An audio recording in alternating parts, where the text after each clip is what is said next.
Ah, there we go. Is it live? Looks choppy. Is the internet being shitty? I hope not. I hope not. The thing's plugged in, is it? All right, we'll see. Let me see how the audio's working while you guys take in those big hefty titties. Of course, that is the reason we put them on the screen, is so that you have something to look at while I make sure the stream is going out okay. Because I'm not gonna bullshit you. If you're new to this, there have been problems in the past. So, just a sec. You have something to look at. Yep, while I make sure we are good. Okay.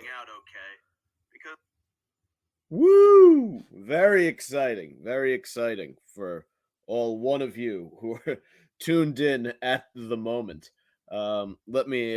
Let me grab my notes here, and we can go ahead and proceed.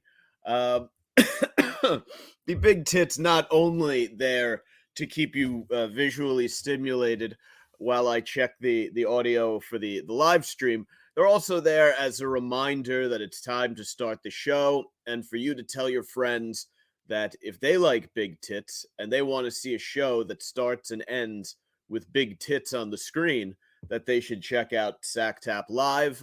You can watch the live stream, facebook.com/The Savage Crew, and search for Mike Montone on YouTube or Sacktap Live on YouTube. You'll get there eventually. And follow the other social media pages as well. Twitter at Mike Montone, Instagram at Gary_Moiler. What else? Oh yeah, and of course, for those of you who, for whatever reason whatsoever, don't like big tits, you can download this as an audio podcast and get all the content minus the large breasts and whatever videos we watch during the show. So I encourage you to check out the YouTube channel, but if you can't do that, then check out the old podcast wherever podcasts are downloaded. But with that business out of the way, what do you say we get going? Summer is coming, and with it, a 2-month paid vacation for public educators across this great nation of ours. But that will not stop some of them from demanding a 4-day work week. An attempt at sounding woke reaches a hilarious new low. Confirmation that pickup artistry is for weirdos and creeps, and of course, the latest tear-inducing developments in Elon Musk's acquisition of Twitter. It's all coming for that tight little ear canal of yours in a fresh episode of the Savage Sacktap, and it starts right now.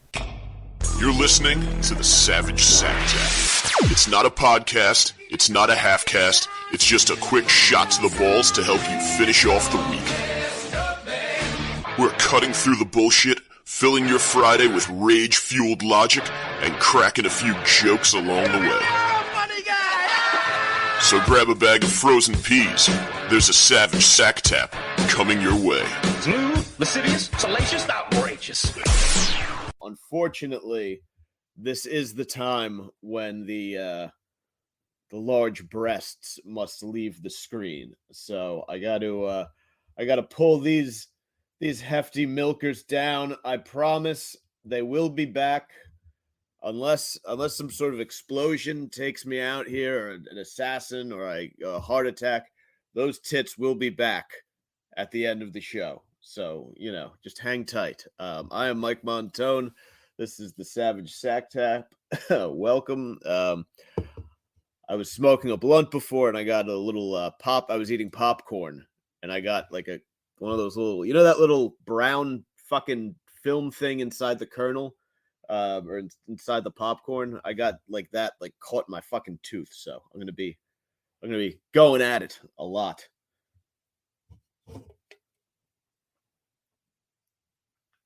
Oh, good. I'm glad that Thomas Hager and straight Matt Ramsey are having a good time in the comments section. Good for you. What a ripping good crack, Hager.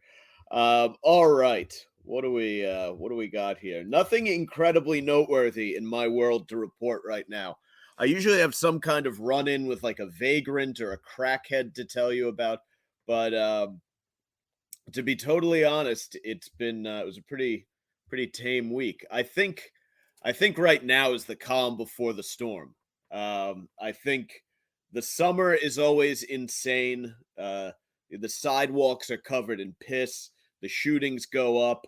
Uh, in addition to the rats in the garbage, you have we get these like maggots. That it's just piles of maggots. The garbage men call them disco rice, and it's disgusting. And a lot of tourists come in from a lot from Europe, which we know is not the most hygienic place in the world, so they're added to the mix. So it's just a very disgusting time to be in New York City. Is the summer? There's a lot of visually stimulating stuff going on. Very entertaining. Women in sundresses and such. And you'll see a lot of like crackheads and people on PCP they're entertaining, but also quite threatening because they're that kind of person where you're like, even if they're 95 pounds and you can just see their rib cage, you you're like, oh yeah, I can handle them physically, but I don't want to touch them. They win because they're fucking gross. Like they're covered in their own feces. That you win the fight when you're covered in your own feces. So yeah, and you might get stabbed. A New York City summer. So we'll see what happens. I'm sure it'll be interesting. Yeah. Hopefully I don't, hopefully you don't get stabbed or hit by a bus or thrown in front of a train. You got to get through it. With that said, we do have some interesting news tidbits to get to this evening. I'm not totally sure. No, Randall, I have not purchased legal weed in New Jersey yet. I still have a bunch left over. I mean, legal to possess, but like I was buying it from a fucking a delivery guy. Like, you know what I mean? Like one of those like fucking services who I'll probably still keep going through. I think other than like there aren't that many dispensaries around, so you have to like work to get to one. So it's just like fuck it. If there's people are willing to you know, just fucking drop it off for you. Sorry, I was trying to get out of the way of the Sacktap live thing on the screen. I probably should have adjusted that pre-show, but what are you gonna do? What if I go this way? No, this way. Oh well, too bad. I'm not getting up. So Supernatural star Misha Collins. I have this video. I don't know who the fuck Misha Collins is. I don't know who the fuck what the fuck Supernatural is. But anyway, Misha Collins did some weird shit. So let's take a look at this.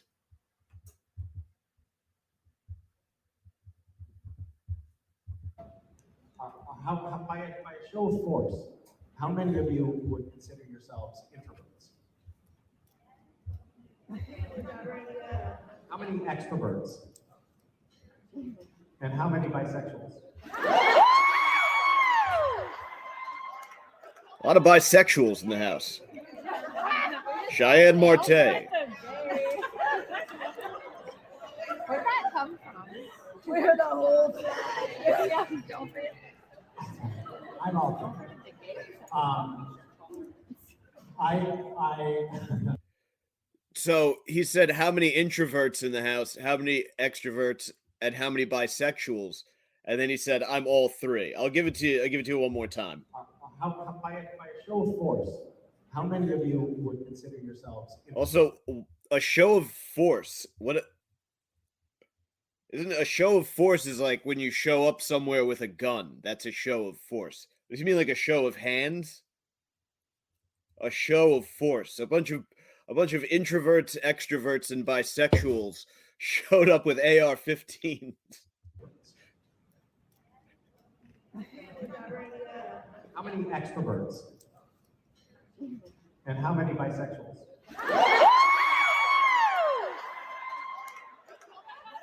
Bisexuals just getting a huge pop. A lot of people in the crowd who like both pussy and dick. Don't forget the gay. Where'd that come from? We're the whole flag. Yeah, don't forget. I'm all. So he said, "I'm all three," was his line there.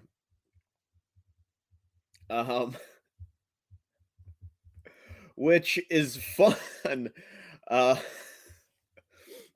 Because he claims now that he isn't bisexual.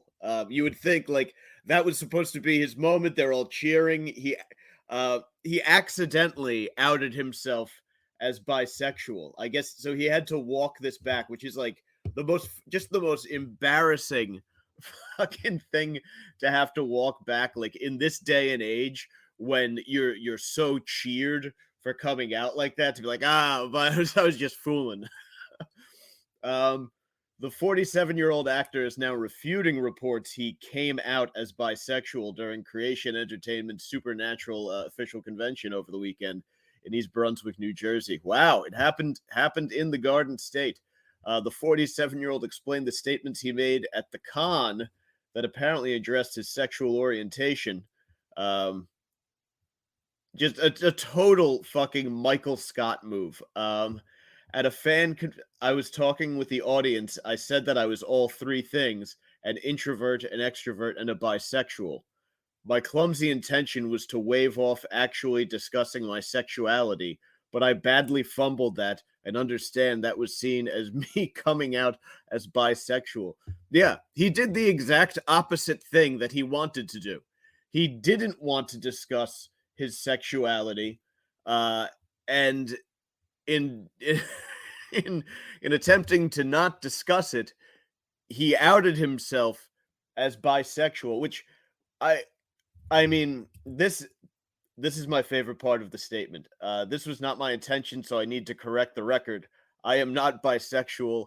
I happen to be straight, but I am also a fierce ally, and the last thing I want to do is falsely co-opt the struggles of the LGBTQIA+ community. First of all, I don't know that describing yourself as a fierce anything is a good way to convince people that you're not a member of the gay community to some degree.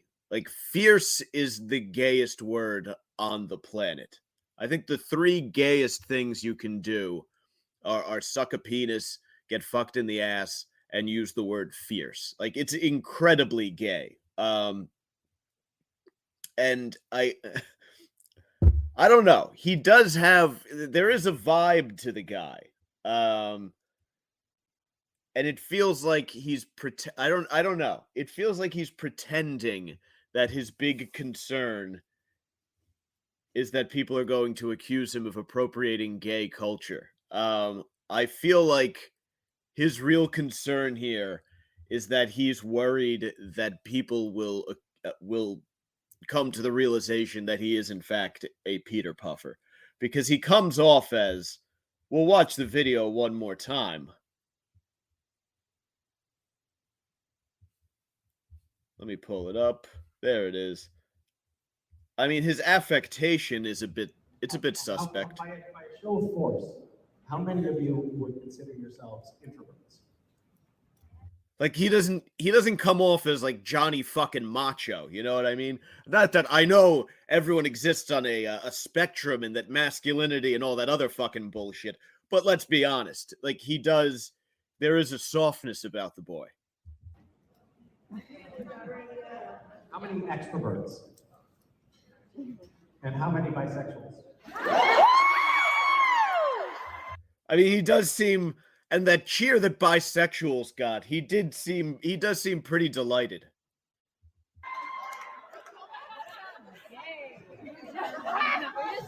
Don't forget the gay. Where'd that come from? We're the whole flag. Yeah, don't forget. I'm all.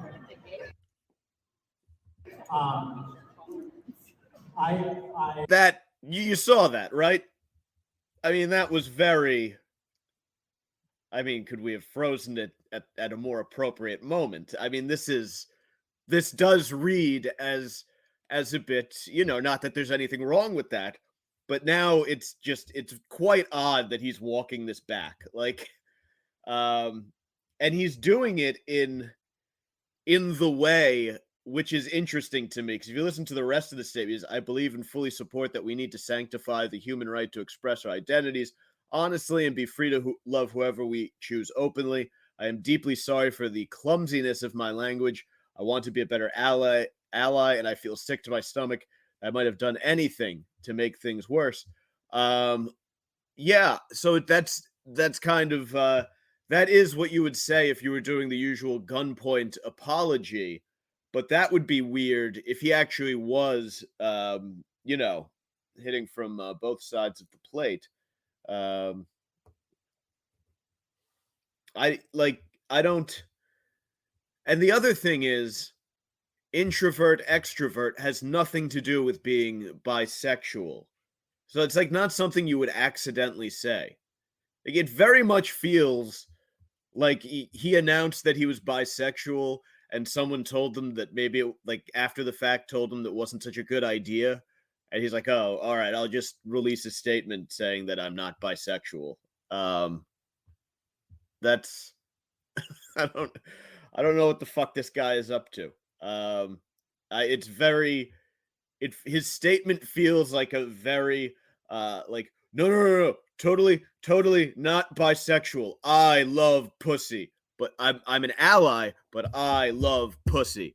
It feels like he's being way too insistent. Of course one would be insistent, but like, he's not playing it off with a joke or anything like that. Like, it really does feel like he just accidentally admitted to being bisexual. Like, there's a very curious thing. And because he's in Hollywood, which I feel like if you're in Hollywood, you're essentially, I consider every man in Hollywood and a lot of the women too, I would say, are bi until proven otherwise. Right? I think we can agree on if not if not the majority, a hefty chunk, a lot of weird stuff going on out there, bathing in children's blood and whatnot.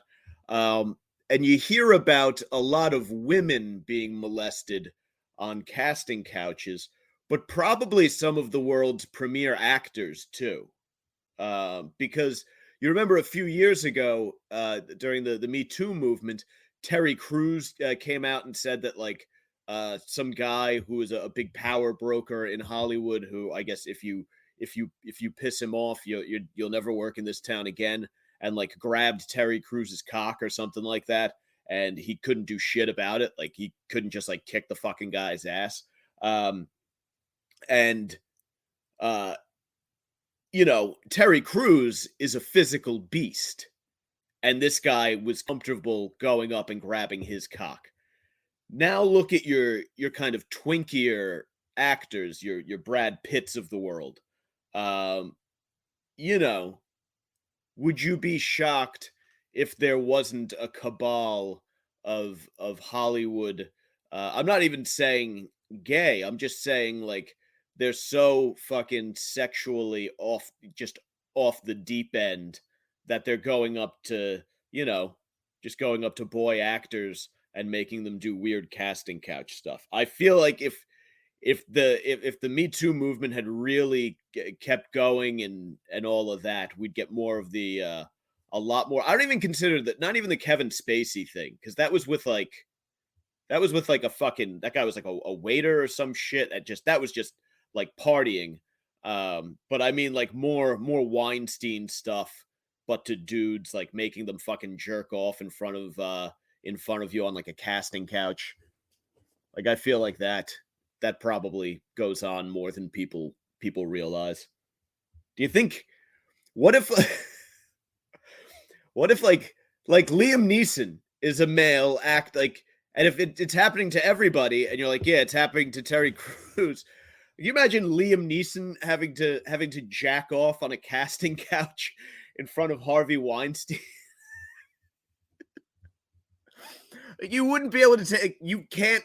You wouldn't be able to take that motherfucker's movies seriously, where he's like threatening international, kidnappers with all of his skills, knowing that Liam Neeson had to he had to jerk off in front of Harvey Weinstein.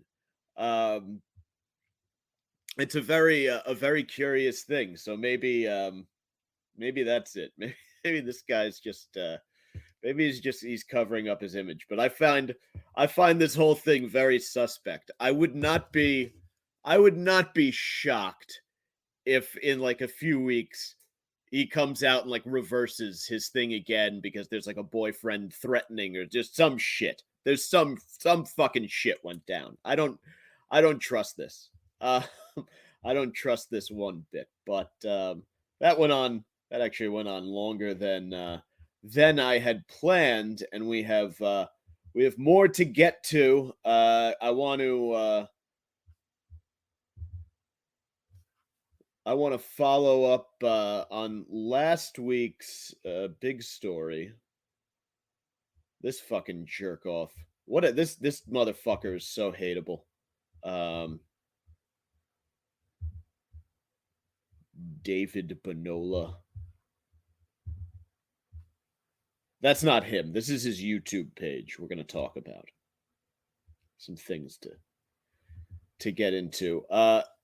So murder suspect David Banola appeared to share YouTube videos on New York City crime and, get this, seduction tips. The illegal immigrant charged with murdering married Queens mob Orsalia Gall after their 2-year on and off affair appeared to run a YouTube channel obsessed with Big Apple crime, as well as tricks on how to seduce women. The channel also shared a news report about the death of Drew Carey's ex-fiancee, sex therapist Amy Harwick, who was allegedly killed by a stalker ex she had sought to get a protection against. I mean, what a fucking catch this guy is. A cool guy with a YouTube page full of crime stories and seduction tips, including one about a stalker. What a cool guy. What a fucking piece of shit. I fucking hate this guy. He had hundreds of videos on the site showed a clear obsession with sex and dating, including scores from so-called pickup artists and others on how to win back no longer interested women. One playlist with 262 such videos starts with a clip promising 7 mindsets that attract women like crazy. By owning these mindsets, along with, of course, having pickup fundamentals, you basically become unstoppable with women. This sounds like that. What was that? Was it Bob Amansky? What was that guy's name who had that fucking fundamentals of baseball video that just ran? That the commercial was always on like Saturday mornings when you were a kid. The fundamental. How imagine that, a bunch of dads in your town, and instead of teaching you Little League, they teach you pickup tips, how to chase pussy. You basically become unstoppable with women, promises professional dating coach Matt Artisan of The Attractive Man. I mean, this stuff, it is so fucking douchey. Like, it doesn't sound that nefarious at first. It just sounds really douchey. But then, like, the more of these titles of the videos that you read, the more you're like, holy shit. Like, I totally see how this ends in a violent homicide. Other videos in the playlist include 3 older guy attraction tricks that will attract all women, how to be instantly irresistible, how to get a girlfriend even if she's not interested in you at first. So it's just slowly but surely becoming more like psychotic and manipulative. When she says she's confused, when she says she's not ready, sexually escalate with women, how to make a woman want you sexually, how to make her miss you, 4 tips when it's not going anywhere, how to get your ex to think about you constantly, how to break the loop of obsession, Stop being needy and insecure. I mean, it's literally like you just go down the list and it gets worse and worse. And eventually it's like how to clean a knife and hide a body. Like that's just it really if you were writing a script to a movie where a wannabe pickup artist takes a really dark turn after he's working as a maintenance man and the beautiful housewife that he somehow managed to bang, probably because she's just bored and lonely and her husband doesn't fuck her anymore. Um, you know, this would be it. He would be sitting around watching these videos about fucking how to break the loop of obsession. Um, yeah. I'm not he's not in the videos, so I'm not gonna watch them today, but I feel like one day we will do a deep dive into the world of pickup artistry because I am truly fascinated by the psychology that comes with this behavior. And if you remember last week when we were reading the article about how he was slipping love notes in the tip jar at Starbucks for the barista and how he was writing them love songs and whatnot, I said, "Oh yeah, this fucking weirdo is probably into pickup artistry." And for the uninitiated, there are two kinds of guys who kind of call themselves pickup artists. You have these kind of entrepreneurial types, and then you have desperate losers. So the entrepreneurial guys are guys who already have money and status, and they can attract women, and it's not difficult for them to get pussy. It's just they've banged a bunch of chicks, and they decide to write books and articles and videos doling out advice to complete fucking nerds who are, terrified of women and get no puss at all and would literally, if not doing this, they're the mass shooting guys. Um, and the advice is it's very creepy advice. Like it's usually along the lines of, here's how to uh dress so you don't look like they want, disguise yourself so you don't look like a total fucking creep. Here's how to approach women, and then here's how to isolate a woman from her friends at the bar so you can try to bang her without them interfering.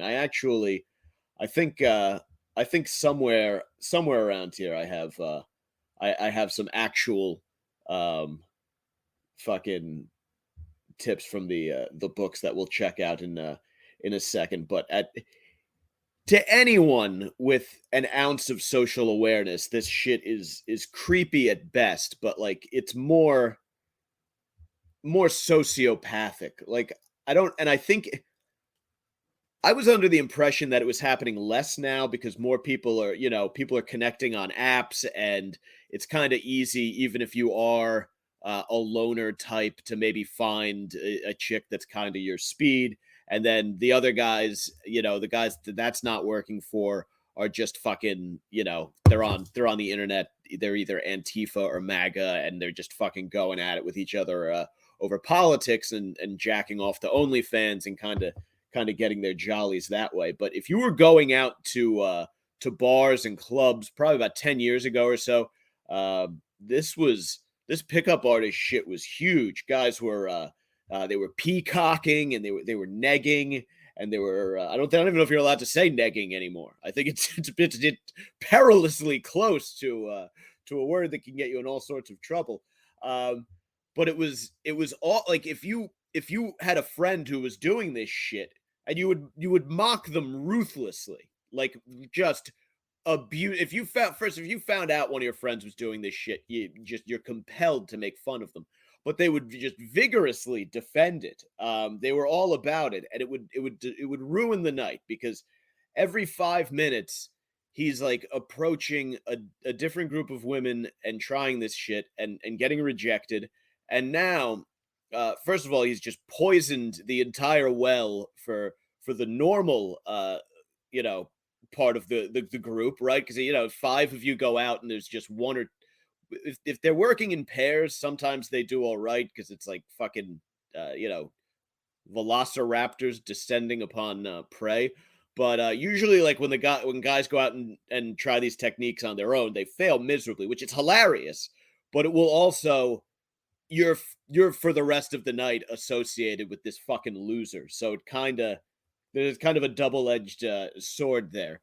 But like I said, the techniques are all pretty much just designed to trick drunk women into letting guys who don't have a whole lot of self-confidence uh, kind of sexually violate them when they're blacked out. Like that's if you boil it down, like that's really what it is. There's this guy who calls himself Mystery, and I have a picture of him because he's just a complete asshole.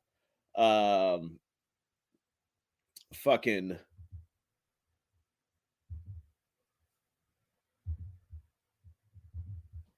this fucking guy, fucking Mystery.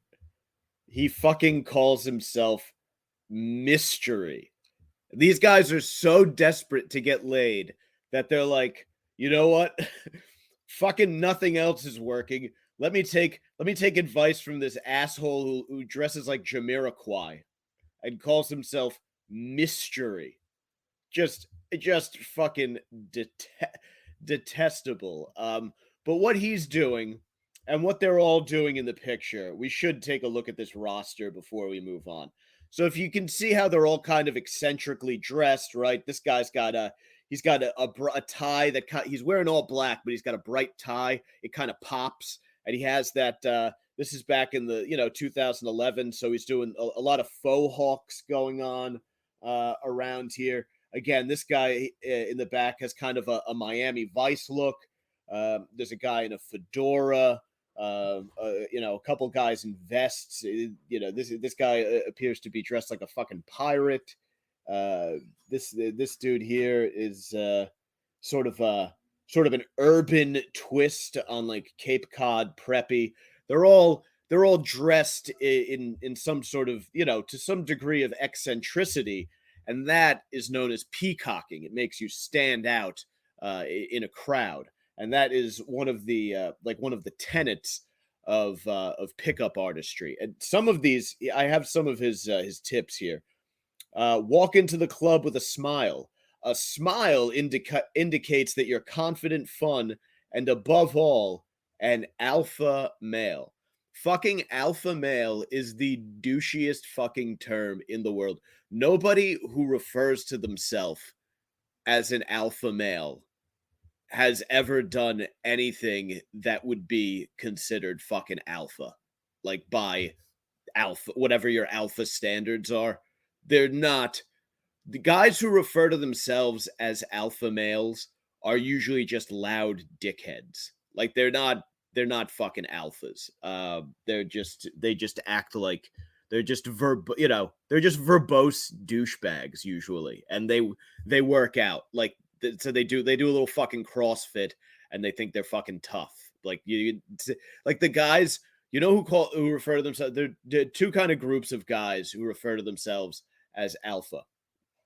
Guys who weren't in the military, but who wear tactical backpacks and have like weighted vests that are like tactical style and walk around fucking doing like CrossFit and shit. And acting like they're a special operator. Those guys refer to themselves as alpha and usually huge fucking douchebags. And then the other guys that'll refer to themselves as alpha are like in New York City, it's a lot of like fucking finance bros. You'll notice them walking around in if you look at Midtown Vest is the name of the Instagram account. It's very funny, but they just find pictures of douchebags walking around Midtown. They wear a vest over their button-down shirt, and they all look exactly alike. Those guys often refer to themselves as alpha. Neither group, by the way, is usually alpha. They're just douchebags of a different degree. One's a little more white collar, the other's a little more blue collar, but just complete fucking tools. If you refer the guys who refer to themselves, unless it's like a joking manner, like if your buddy just fucking power cleaned a full keg into the flatbed of a pickup truck and someone was like, yo, that's alpha as fuck, that's the acceptable way. That's like the fun way to use it. But guys who use it, in this manner, where they're like, show people that you're an alpha male. Like, if your goal is to show people that you're an alpha male, you're a fucking asshole. Like, then you have achieved the opposite. You are not showing anyone that you're an alpha male. This next piece of advice is great. Select a target, and then in parentheses, a woman you want to seduce in a group. Don't pick up women who are standing alone. Approach the group confidently and start conversation with a scripted pickup line, such as, "It looks like the party's over here. Did you see those two girls fighting outside?" The lines are simple. They're just meant to get people talking. Can you imagine one of these fucking assholes walking up to you and saying, "It looks like the party's over here"? That none of this motherfucker drinking his special blue drink over here in the bottom right, walking up to a woman at a bar and saying, "It looks like the party's over here," is not making anybody's pussy wet, by the way. If you go up to a group of broads and you use the line, "It looks like the party's over here," without like a massive dressing of sarcasm as like a fucking goof, like if like there's like a bunch of chicks who look fucking miserable and you go up, you're like, "Yeah, it looks like the party's over here." Like, that's funny, but like, to actually go up, you're at a club, like fucking what is it, Stephen Doug Butavi, um, and just fucking dance over to some chicks and tell them that it looks like the party's over here. You deserve to get flicked in the testicles and have a drink dumped on your head. Just horrible.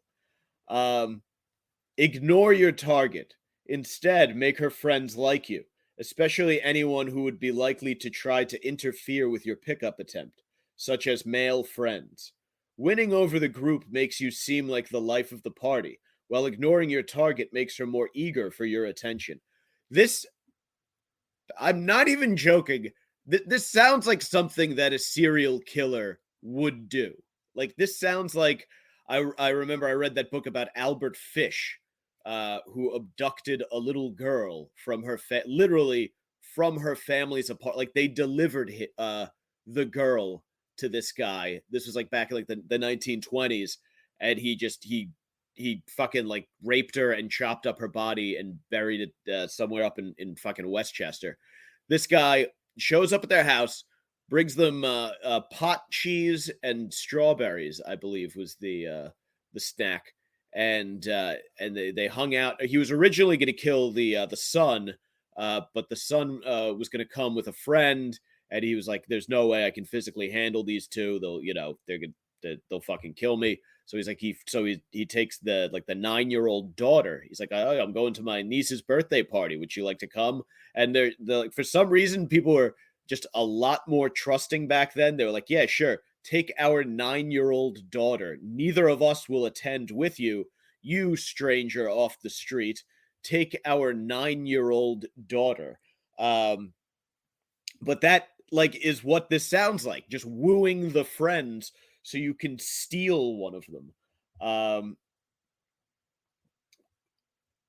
Further provoke your target with a neg, which is a backhanded compliment or vague insult. For example, offer her gum after she talks, or tell her that her hair would look better if it were up or down. The neg reinforces your lack of interest and further injures the woman's self-esteem. So the goal in this social interaction is to injure the other person's self-esteem, and this is being taught. This isn't like an evolutionary psychology book where they're just like breaking it down and giving you like kind of like a blunt look at mating rituals or whatever. This is a guy who's saying, yeah, a good way to meet women and have a positive experience with them socially is to insult them and injure their self-esteem. And then once you've injured her self-esteem and her defenses are really kind of wounded and she's vulnerable, then his advice is to isolate your target. Use an excuse to get her away from the group, such as saying that you want to show her something. So don't bring value to this woman's life. Don't be a guy that she would just happen to want to have sex with because she's attracted to you. You should use an excuse to lure her away. Make something up to lure her away is the advice here. Like this really is like you can't convince me that anyone referring to another human as a target in need of isolation is anything but at best a would-be rapist and really really wading into Patrick Bateman territory. Um and frankly, I don't, I feel like the reason that most of these pickup artist guys don't commit rape is because they simply lack the physical strength to do so. It really is just it's such a fucking loser activity. Just go to the gym, get a personality, and hang out in groups of people with sort of like shared interests. So if you're a fucking dork and you're into like LARPing or fucking medieval times or whatever, or professional wrestling or fucking fried chicken fingers or fucking Disney, you know, you'll meet someone who's into, your nerdy dorky shit. That's I feel like it's so weird. I you I couldn't imagine doing this shit because the interaction would just seem so disingenuous. I'd be like, I'm not I'm I don't know about you guys, but I'm not comfortable with the thought of luring anyone anywhere. I feel like that's a bad road to go down. You don't want to be a guy. You don't want to be a guy who's luring people somewhere. So there's definitely a more of a deep dive that we should do into pickup artistry. I don't we'll not have time for that this evening, but maybe for a rainy day, maybe we'll check out some pickup artist videos. But for now, I'll afford you before we move on. I will afford you one last look, here at the fucking at the crew at Mystery in the boy and the boys. Are you guys comparing it to the dentist system? Yes, I do. I do appreciate the dentist system. I actually the most honest system is just the Frank system. Just carry around a wad of $100 bills and Magnum condoms and just say, "Look, I'm a pervert who will pay for your time." I think that's the way to do it. The Denny system. The Denny system is to ask an intern to hike up her skirt and hop on the photocopier. That's the Denny system. Um, moving on, we'll of course talk about the story of the week. Started brewing. What was it? Last week.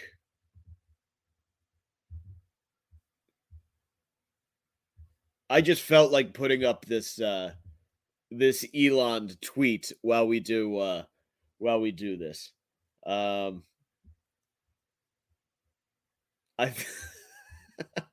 he's just such a fucking troll.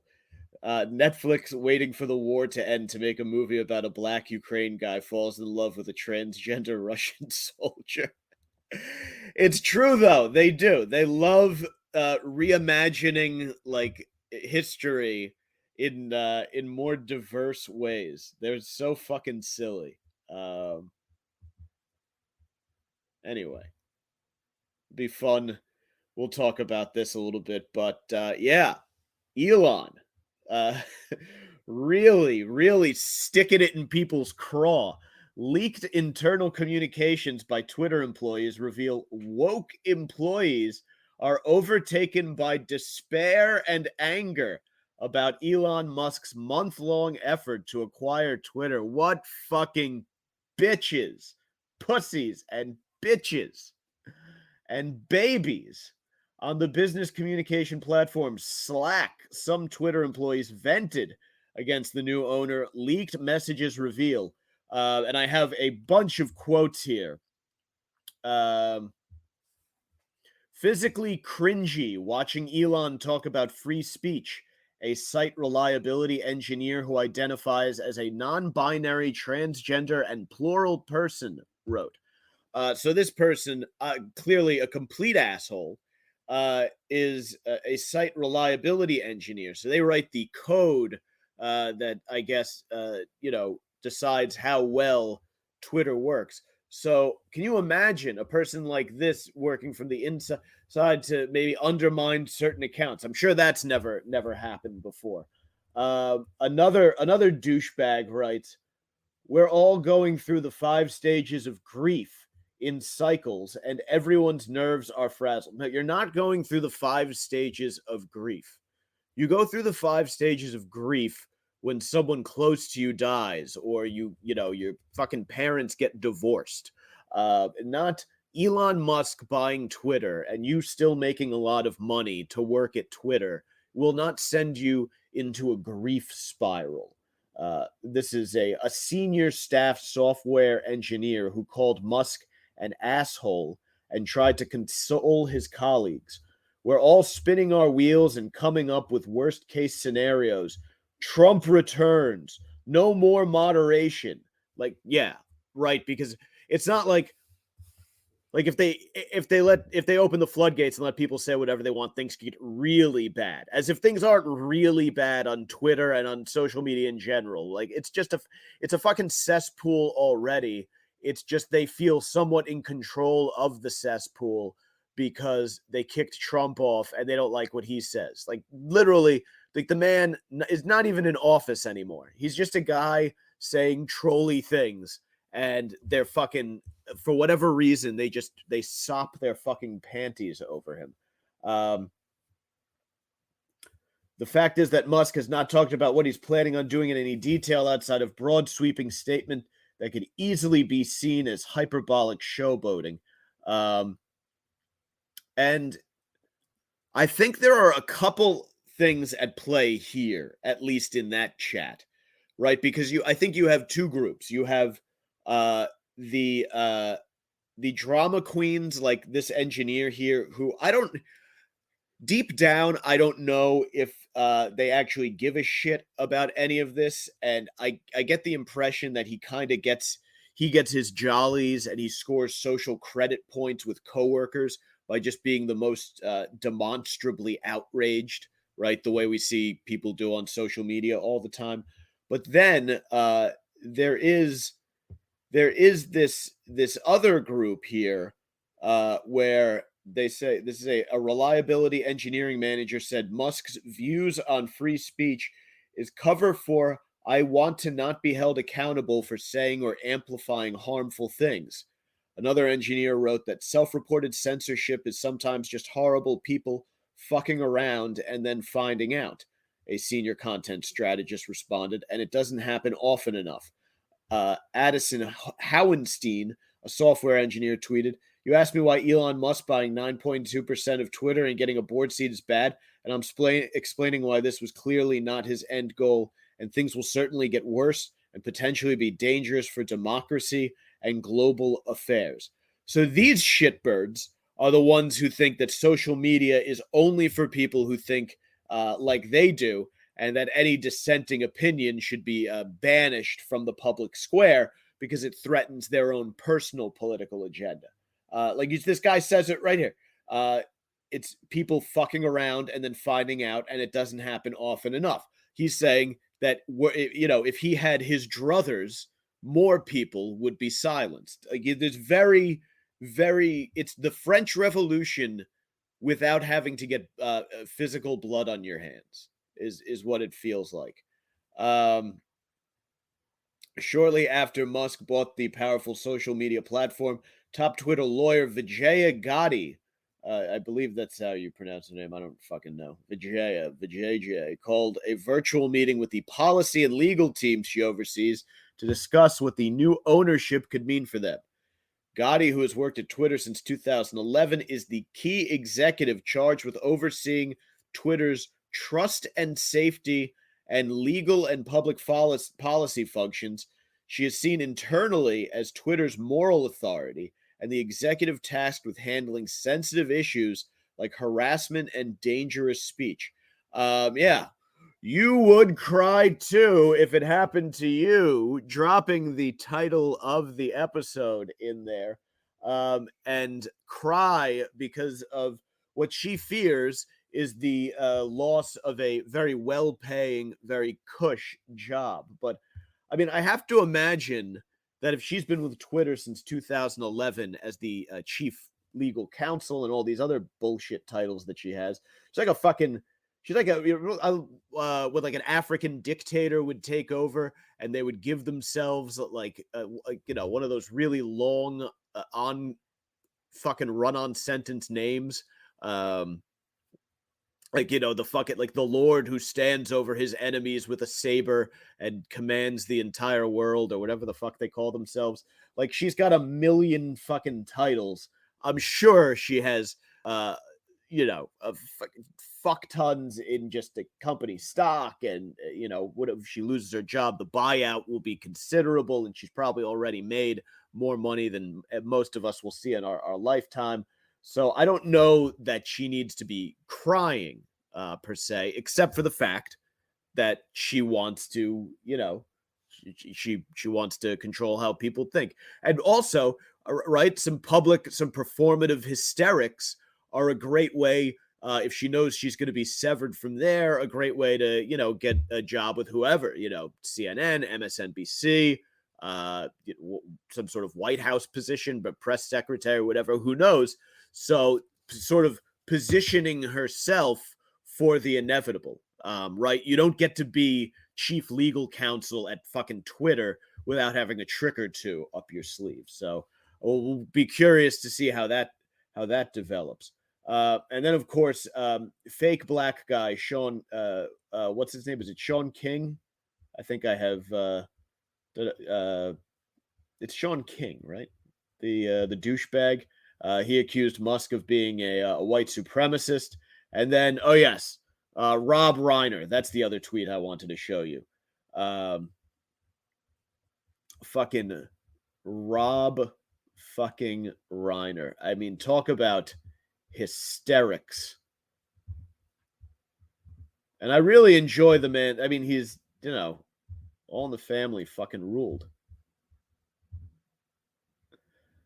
Now that Elon Musk is buying Twitter, the question for all of us is, will he allow a criminal who used this platform to lie and spread disinformation to try to overthrow the U.S. government to return and continue his criminal activity? And if he does, how do we combat it? I mean, Jesus Christ. You're not at a fucking Beverly Hills dinner party where ranting about Trump stealing the election is going to get you all sorts of applause and pats on the back. Like, honestly, nobody gives a shit. Like, it's over. The election wasn't going to be fucking stolen to begin with, okay?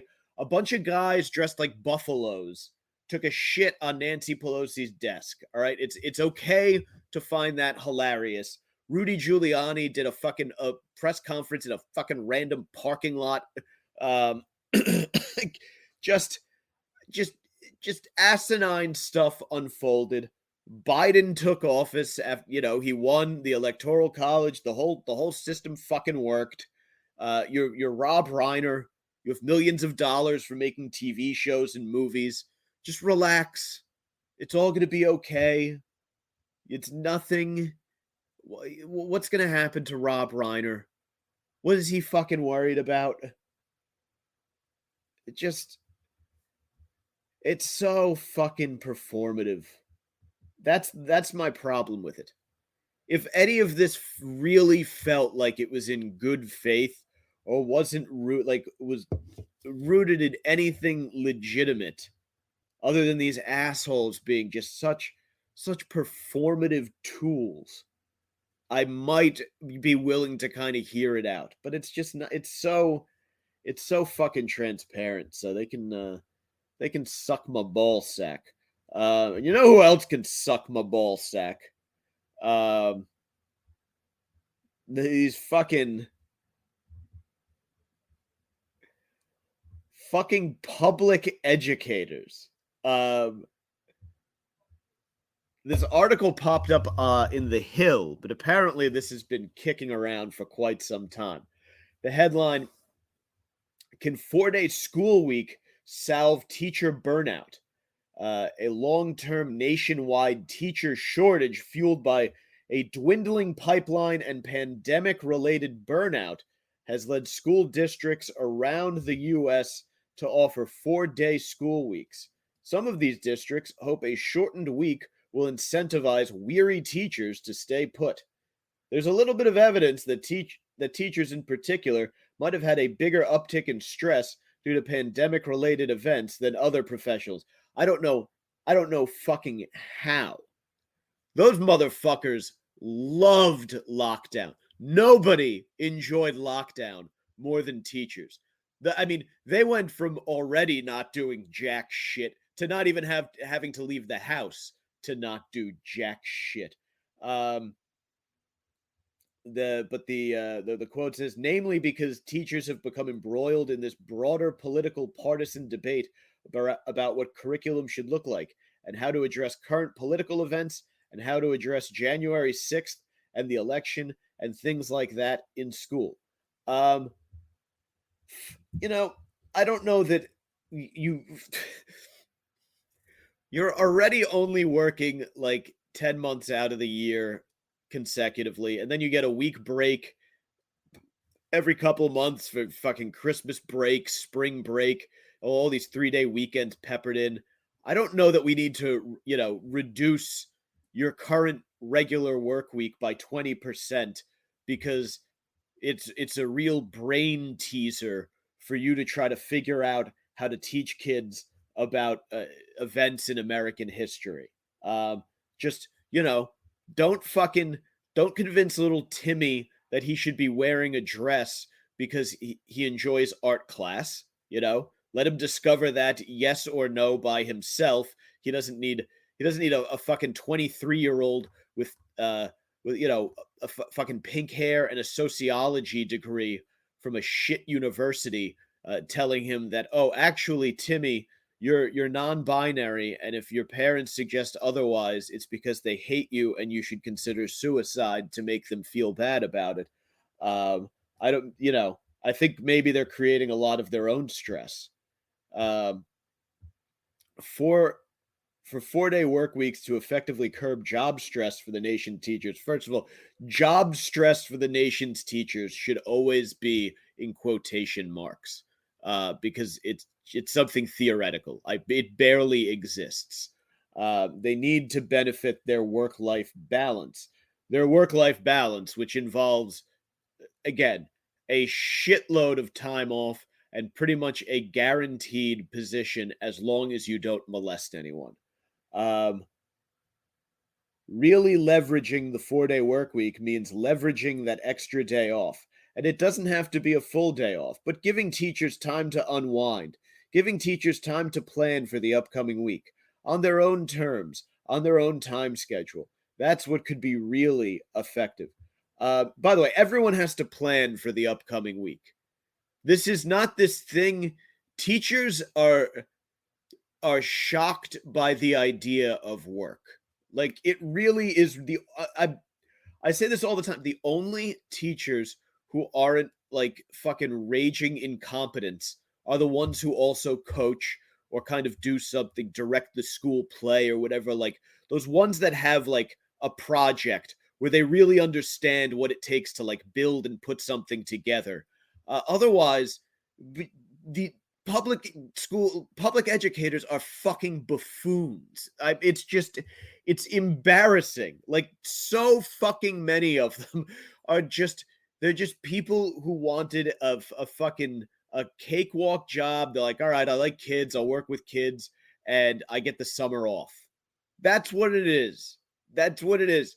If you talk to fucking teachers around the time of the year when school is starting up again, it's like you would think that they were walking in one of those you remember in the Holocaust when the German soldiers were trying to move the prisoners at the concentration camps further away from the Allied advance, and they were like, it was like a death march in the fucking snow.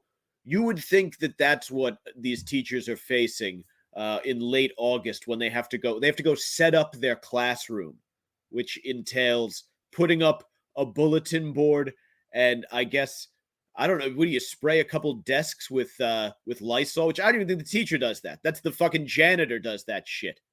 I don't even know what you do. Well, you put up a banner that says "Welcome back." It's like, fuck off. Fucking teachers stress my fucking ass.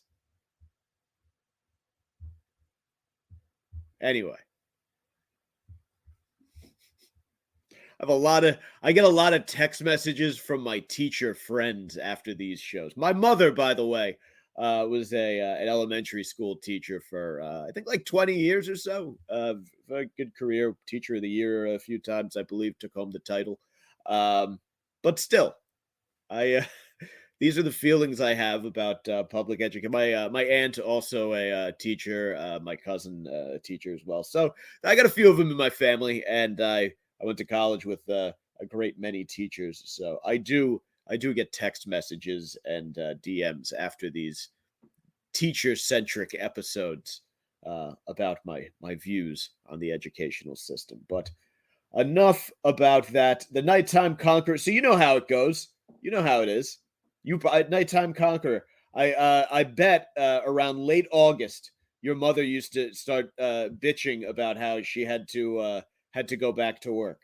And I'm sure your father was probably like, "Shut the fuck up. The rest of us do it for 12 months." Um, oh, Jesus Christ, Hager, vicious, vicious. Uh,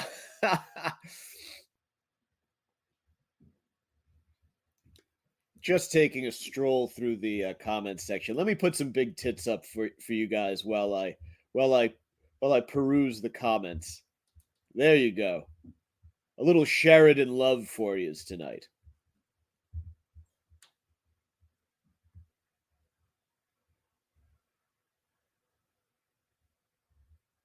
They really people ask for an educator discount? What the That's the that's the other thing. Yeah, they pretend they're underpaid for the 9 month school year. Because if you add in all the breaks, it's like 9 months of work for the whole year. They act like they're underpaid, even though a lot of them are making like $70,000 and up. Like that is a very good. If you asked most people for in exchange for working 9 months out of the year, would you accept a salary capped at say $80,000? And a lot of people would take that deal in a fucking heartbeat. What else we got going on here? Reiner is a blowhard. Yeah, Rob Reiner is a big blowhard. Talcum X. Very good, very good. I guess the party is over here. Muskrat and Dougie Bell.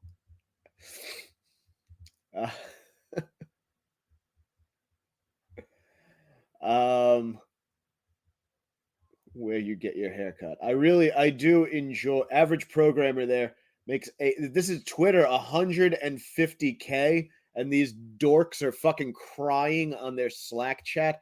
Oh, fuck off. All right. That's a perfect one. A perfect one to wrap up on.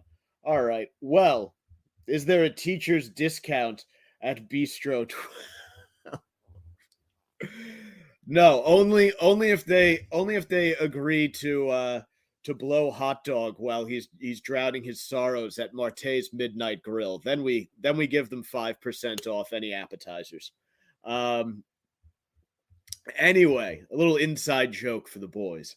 Thank you guys for tuning in. This was was a lot of fun, if not sloppy at times, because I did smoke a delightful blunt, but it was a tad mellow, so it did have me feeling rather chill. Um, but if you would be so kind as to pass the word about this live stream to any of your friends who happen to like big tits, just tell them this is where we gather on Friday nights to look at big tits and discuss the issues of the day. And it's a place for revelry and fun and male giggling. And this is the place to be. Fridays, 8 p.m., Facebook.com/The Savage Crew. YouTube, just search Sacktap Live. Twitter at Mike Montone. I usually tweet the link the next day. Instagram at Gary_Moyler, Moyler. If you have anything to say, that's one of the better ways to get in touch with me. It usually takes me a few days to get back because I try to limit my my screen time. It's not good for you, especially if you're only working with 1.5 functioning eyelids. Anyway, I will catch yous next Friday, folks. Have a good one. Adios, motherfuckers.